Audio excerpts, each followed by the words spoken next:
bonjour à tous et bienvenue sur le Learn and Earn Crypto Podcast. Et dans l'épisode de cette semaine, on vous explique comment bâtir votre portfolio crypto comme une maison.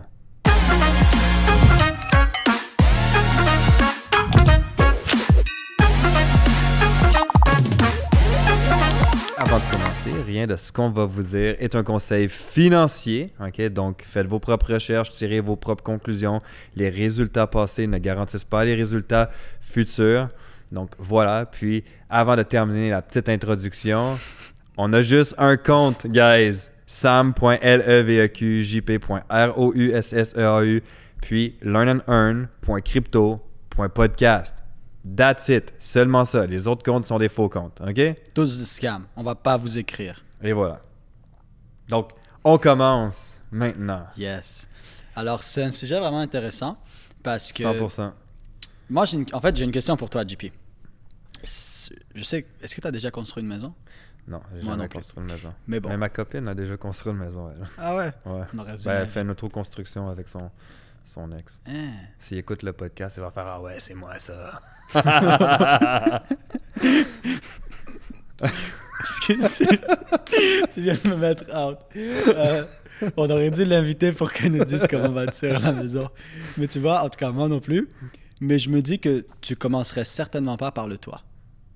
Moi, en tout cas, je pense pas. Est-ce que tu commencerais par le toit? Ou par les planchers, le plafond? Moi, je crois que je commencerais par la lune. Ouais. Moi, je mettrais les lumières en premier. Et on est en train de... Je sais pas où, mais... Je mettrais les moulures, juste Les avant. moulures. On est en train de rigoler, mais il y a des gens qui bâtissent leur portfolio d'investissement et de crypto comme ça. Ils essayent de mettre le toit sur rien. Ils essayent de visser des lampes, des lumières dans rien. Si tu construis une maison, tu commences par faire quoi? Par construire une base et une fondation solide.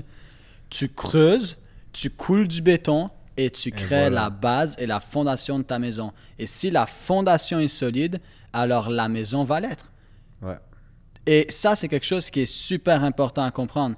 Tu veux bâtir la fondation de ton portfolio comme tu bâtis la fondation d'une maison solide. Exact.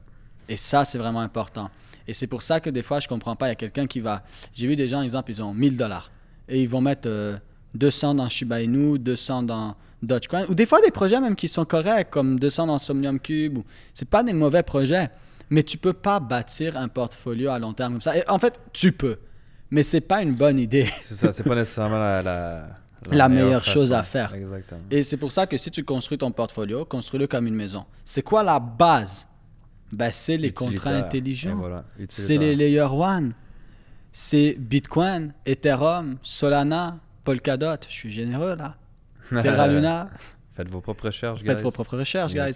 C'est les projets de contrats intelligents et les Layer 1. Qu'est-ce que ça veut dire? Exemple, tu vas dire, mais moi, je veux rentrer dans Decentraland, dans Mana, qui est un projet absolument formidable. Sauf que la réalité, c'est que Mana, présentement, n'existerait pas si Ethereum n'était pas là.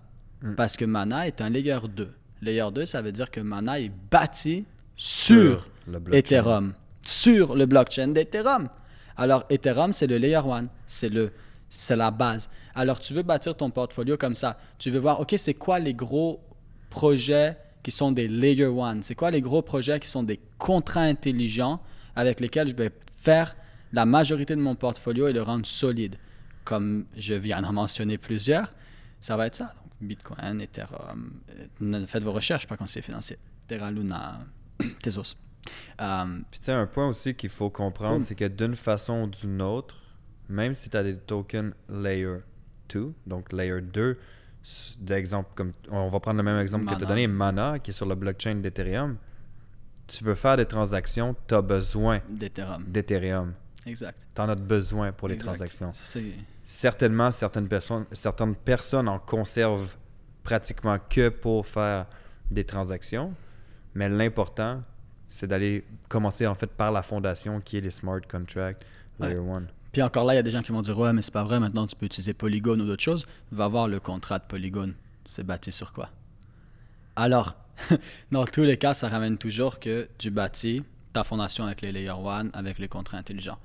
Maintenant que tu as bâti ta fondation, là, tu peux penser à commencer à faire les murs, les plafonds, pas les plafonds, mais les murs plutôt, la structure intérieure. Et donc, la structure intérieure de ta maison, ça va être quoi? Ça va être les layers 2, mais pas n'importe quel layer 2. Ça va être le DeFi. Exactement. Finances décentralisées. Les finances décentralisées. C'est comme si, exemple, tu as le Canada. Le Canada, il y a un système financier dedans. Donc, il y a des banques, etc. Sinon, l'argent ne peut pas circuler. Alors, c'est la même chose ici. Tu as Ethereum, ou tu as Solana, ou tu as Terra Luna, mais dedans, ils ont des projets qui font fonctionner l'écosystème parce que c'est là où l'argent circule. C'est là où tout l'argent va circuler. Si l'argent ne peut pas circuler facilement, il va y avoir des problèmes de liquidité et ça ne pourra pas évoluer. Alors, tu veux vraiment commencer par ça. Layer 1, boum, je crée ma fondation, c'est parfait. OK, maintenant que j'ai ces projets intelligents, Terra Luna, Ethereum, Solana, blablabla, c'est quoi les gros projets bâtis sur Ethereum qui font circuler l'argent? C'est quoi les gros projets bâtis sur Solana qui font circuler l'argent? Par exemple, certains de ces projets, c'est... Ah, je ne vais pas vous le dire. Il faut s'éduquer. Donc, je me sens cruel tout d'un coup. Alors, tu es généreux au début, tu finis par être cruel. Ouais, c'est ça. Ça bouge comme ça. Ça vient balancer. Ouais, ça vient me balancer. Un peu de générosité. C'est du DCA. Ça donne une bonne moyenne. C'est bon. Et voilà. Alors, c'est quoi les projets? Donc, il y en a quelques-uns. Quelques-uns gros projets qui font circuler tout l'argent dans Solana. Certains gros projets qui font circuler tout l'argent dans Ethereum. C'est pas 10 000 projets là. Ethereum, il y en a 2-3. Solana, il y en a 1, 2, 3 présentement qui font circuler tout l'argent. Terra Luna, il y en a 2. Alors, c'est ces projets-là qui vont être les murs. C'est ces projets-là qui vont être l'intérieur de ta maison, les poutres, tout ça. C'est ça qu'il faut que tu regardes. Donc là, tu as fait tes Layer 1, tes contrats intelligents, etc. Boum. Où est-ce que l'argent circule? Donc, les finances décentralisées. Donc là, tu viens bâtir le reste de ton portfolio avec ça. Et ensuite, là, tu viens finaliser ta maison. Donc là, normalement, tu as fait la fondation, les poutres et tout, tu as fait les murs, le toit, etc. Et là, maintenant, là, c'est là où tu vas venir finaliser la maison. Là, tu vas rajouter les comptoirs, le type de bois, les lumières que tu veux, la peinture, les contours, les 2 lions en or en avant, peu importe ce que tu veux. Parce que tu as payé ta maison cash. Parce que tu as payé ta maison cash. Ne faites pas ça. Bah, ça dépend. Ouais, c'est ça. Ça dépend. Ça dépend, actually. Ça dépend. Mais voilà. Et là, tu vas pouvoir passer au 3e niveau. Donc, moi, normalement, mon portfolio va être, personnellement, en général, c'est 50%. C'est dans les gros. C'est dans les layer 1 et tout ça. C'est la fondation. L'autre 50% va se diviser ensuite dans différents trucs. Un plus gros pourcentage va aller dans les gros projets de DeFi, les Layer 2, et un plus petit pourcentage va s'en aller dans les projets que je considère qui sont les projets du futur. Les projets qui sont une évolution, qui vont complètement bouleverser la Terre, l'humanité. L'humanité. Alors, c'est simple. 1, les Layer 1 contrats intelligents. 2, ce qui fait circuler l'argent dans ces Layer 1-là. Et 3, ces projets-là qui sont souvent bâtis aussi sur ces mêmes Layer 1, comme Mana qui est bâti sur les Layer 1, que je considère justement un Mana qui va potentiellement bouleverser l'univers, pas l'univers, mais l'humanité. Ouais, 100%.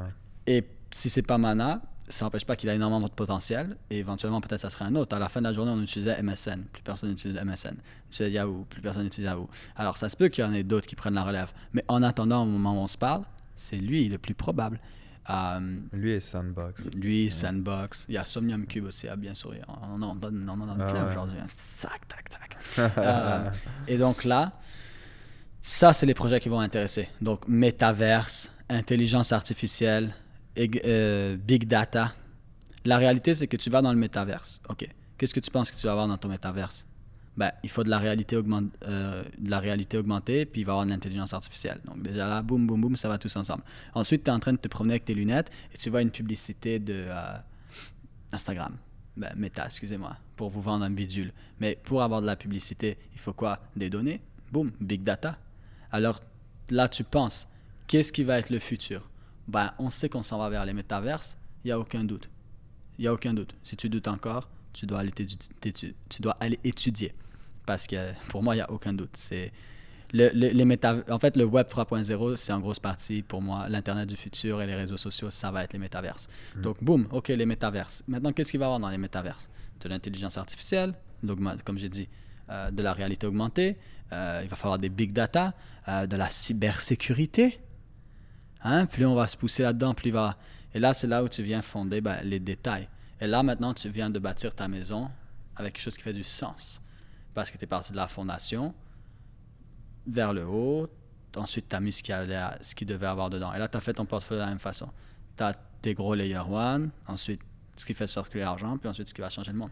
Fait que tu peux faire quelque chose comme ça. Moi, habituellement, c'est environ ça. 40-50% layer 1, puis 25-30% ce qui fait circuler l'argent et l'autre 25-30% ce que je pense qui va être le futur. Vous n'êtes pas obligé de faire ça. Hein. Moi, c'est parce que j'aime vraiment beaucoup les métaverses et tout ça, mais théoriquement même, normalement, tu vas peut-être plus dans la deuxième partie. Théoriquement, tu ferais genre exemple 50, 30, 20 ou 50, 35, 15.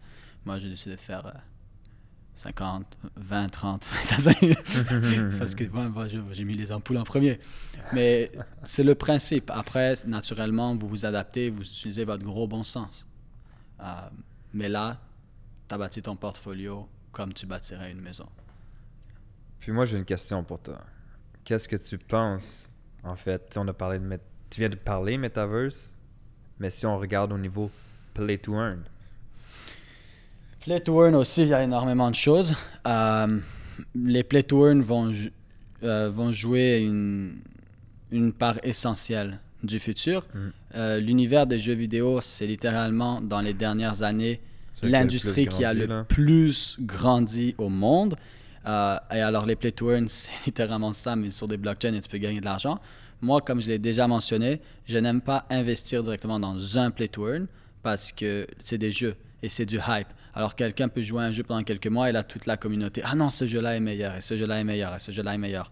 Cependant, les concepteurs de Play to Earn, eux, je les adore. Ça veut dire, est-ce que je vais investir, exemple, dans Mario? Non. Mais est-ce que je vais investir dans Nintendo? Oui. Alors là, c'est la même chose. Je ne vais pas investir, exemple, dans un Play to Earn, mais les projets qui sont comme des genres de Ubisoft ou Nintendo, tout ça, qui développent plusieurs jeux, là, oui. Jusqu'à la fin de la journée, si vous regardez l'histoire de Nintendo, ça n'a pas été incroyable pendant un bout. Et ils sont sortis avec Mario et... Alors, c'est la même chose ici. Il y a beaucoup de chances qu'un jeu ne fonctionne pas ou que ça ne fonctionne pas assez longtemps, mais le concepteur lui-même, lui, c'est pas un problème. Donc moi, je préfère investir dans des concepteurs de jeux, pas dans le Play to Earn directement. Tout ça fait très beaucoup de sens. Très beaucoup de sens. Très beaucoup de sens. Je ne sais même pas si ça se dit très beaucoup. Je pense pas. C'est pas moi grave. non plus, mais c'est pas grave.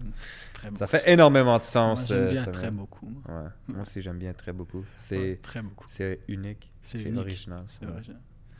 Donc, guys, merci d'avoir écouté ce podcast. Puis sur ce, on se dit au prochain épisode.